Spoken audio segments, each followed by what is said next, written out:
से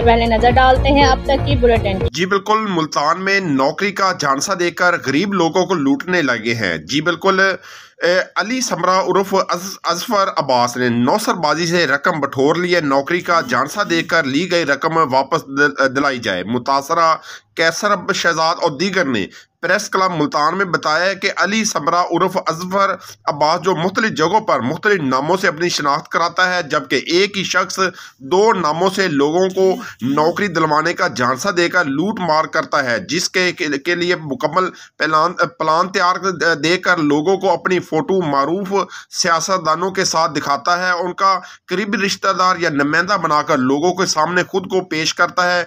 लोगों का एतमाद हासिल करके उनसे रकम इकट्ठी करके गायब हो जाना उसका वतीरा है। सोशल मीडिया पर उसके खिलाफ शाया होने वाली खबरों और अवामी शिकायत पर उसके खिलाफ अभी तक कोई एक्शन नहीं लिया गया। मुतासरीन कैसरबाज वगैरह का कहना है कि सियासी अरसों की वजह से उसके खिलाफ कोई इदारा कार्रवाई नहीं कर रहा, जिसकी वजह से उनकी रकम डूब चुकी है। गरीब लोगों ने अपनी जिंदगी की जमा पूंजी अपने बच्चों की अच्छी नौकरी की खातर दी, मगर नौसरबाज लाखों का आवाम को टीका लगाकर रफू चक्कर हो गया है। मुतासरीन ने RPO Multan, CPO Multan, RPO Multan, DPO Multan और डीपीओ मुजफ्फरगढ़ समेत डायरेक्टर एफआईए से मुतालबा किया कि फराडिया शख्स अली समरा उर्फ अजफर अब्बास के खिलाफ कार्रवाई करके उनकी रकम वापस दिलाई जाए।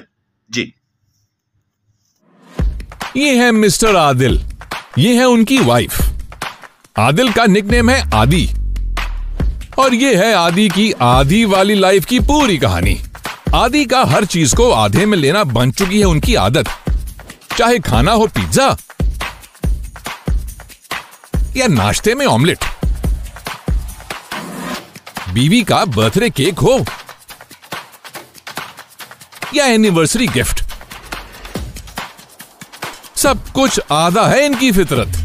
जी हाँ, जब उनसे लंदन दे ब्लेस फ्राइडे पर फ्लैट 50% ऑफ, यानी हर जूते की आधी कीमत, तो आपको भी आधे वाले डिस्काउंट से वार्डरोब फुल रखने की पड़ जाएगी आदत। So hurry up and grab your favorite and stylish shoes with flat 50% discount और शॉपिंग दिल खोल के करो, क्योंकि लाइफ टाइम रिफंड और एक्सचेंज की है सहूलत, यानी जूते पसंद आए तो पैसे वापस। Unze London also offering nationwide free shipping. So rush to our nearest store or shop online at unze.com.pk. Unze London, आधी कीमत की पूरी आदत।